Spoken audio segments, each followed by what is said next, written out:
ఇప్పటికి కూడా ఇంకా మళ్ళీ విని విని అడిగే వాళ్ళకి బోరే, వినే వాళ్ళకి బోరే, కానీ మళ్ళీ అంటే ఈ ఈ దుమ్మెత్తుకొని పోసుకోవడం అంటే బీఆర్ఎస్ బీజేపీ ఒకటి అనేసి ఉందా అసలు? ఎందుకు ఆ మాటను అది పదే పచ్చి పదే అబద్ధం. ఎందుకు అసలు? అది 100% అబద్ధం. బీఆర్ఎస్ బీజేపీ ఒకటి అనేది 100% అబద్ధం.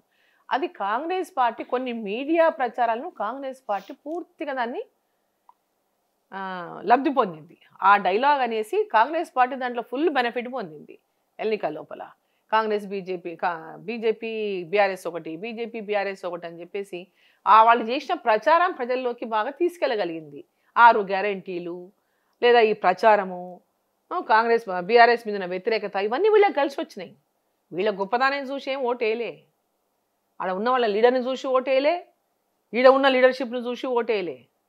These were all different. Election is different. 2023 Telangana elections different. So వ్యతిరేకత మీద గెలిచినటువంటి ఎన్నిక అది కాంగ్రెస్ పార్టీ. అక్కడ అంటే తెలంగాణ వాళ్ళు చేసిన ఎఫర్ట్ ఏం లేదు. వాస్తవంగా తెలంగాణ రాష్ట్రం లోపల Bharatiya Janata party BRS party పైన ప్రత్యేకంగా పోరాటాలు చేసింది భారతీయ జనతా పార్టీ. అనేక పోరాటాలు, ప్రజా వ్యతిరేక విధానాల పైన అనేక పోరాటాలు చేసింది భారతీయ జనతా పార్టీ. బీఆర్ఎస్ పార్టీని ఎండగట్టింది భారతీయ జనతా పార్టీ. బీఆర్ఎస్ పార్టీని ప్రతి ఒక్క ఫెయిల్యూర్స్ని, వైఫల్యాలను ఎండగట్టింది భారతీయ జనతా పార్టీ. కాంగ్రెస్ పార్టీ ఎక్కడ? అసలు ప్రభుత్వం మీద వ్యతిరేకతను తీసుకొచ్చిందే భారతీయ జనతా పార్టీ ఆ రోజు బీఆర్ఎస్ ప్రభుత్వం మీద. దాన్ని లబ్ధి పొందింది కాంగ్రెస్ పార్టీ. అనేక హామీలు ఇచ్చి దుష్ప్రచారం చేసి Bharatiya Janata party BRS party ఒకటని అబద్ధాలు చెప్పి ప్రజల లోపల వీళ్ళు అధికారంలోకి వచ్చింది తప్ప వాళ్ళ స్వంత శ్రమ దాంట్లో ఏమీ లేదు. సంవత్సర పీరియడ్ అయిపోయింది, ఇంకా 4 సంవత్సరాల కాలం ఉంది. ఏ వర్గం చూసినా కూడా ఈరోజు చాలా నైరాశ్యంలో ఉన్నారు. ఒక విధంగా వీళ్ళిచ్చిన హామీలు నెరవేర్చలేదని. ఈ 4 సంవత్సరాల పీరియడ్లో ఎట్లుండొచ్చు ప్రజల, అంటే రేపు లోకల్ బాడీ ఎలక్షన్స్, దాని మీద మీరు చాలా సిస్టమేటిక్గా పనిచేయాలి. ఈయన సర్వే చేయించుకొని 30 మంది ఎమ్మెల్యేల పనితీరు బాగాలేదు, 3 మంత్రులను కూడా వీకేస్తామనే దాంట్లో ఒక ఇంటిమేషన్, అంటే వాళ్ళ అనుకూల మీడియాకి ఒక ఇన్ఫర్మేషన్ పాస్ చేస్తున్న వైనం చూస్తే తప్పంతా కూడా ఎమ్మెల్యేల మీద మంత్రుల మీద నెట్టేసి లోకల్ బాడీ ఎలక్షన్స్ జరపాలనుకుంటున్నారు. ఎట్లుండవచ్చు?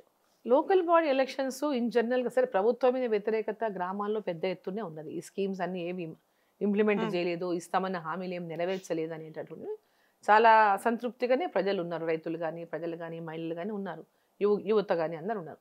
బట్ లోకల్ బాడీలో జనరల్గా జరుగుతుందండి, రూలింగ్ పార్టీ ఏది ఉంటే దానికే గ్రామీణ ప్రాంతాల లోపల, ఎందుకంటే ఏదైనా పైన అధికారంలో ఉన్న పార్టీకి ఓటేస్తే మనకి ఇక్కడ ఊర్లలో ఏదైనా వస్తుంది అనేటటువంటి విధంగా వారికే ఓటేయడానికి ప్రయత్నం చేస్తారు. కింద కూడా ఏం చెప్తారు, ఇక్కడ ఉన్న పార్టీనే పైన ఉన్న పార్టీ ఇక్కడ ఉంటే మన పనులు అయితే అనేటటువంటి విధంగా ఒక ప్రచారం జరుగుతుంది. మామూలుగా మనం కామన్గా ఈ రోజు కొత్త కాదు, గతం నుంచి కూడా ఎప్పటి నుంచో చూస్తూనే ఉన్నాం. సో ఆ విధమైనటువంటి కొంత వాళ్ళకి ఉండే అవకాశం ఉంది తప్ప ప్రజల లోపల అయితే పెద్ద ఎత్తున నైరాశ్యం. జిహెచ్ఎంసీలో మటుకు ఖచ్చితంగా భారతీయ జనతా పార్టీ గెలుస్తుంది ఈసారి. హైదరాబాద్కి రూరల్కి చాలా తేడా ఉంటుంది. సిటీ వాతావరణానికి, పట్టణ వాతావరణానికి, పల్లె వాతావరణానికి తేడా ఉంటుంది.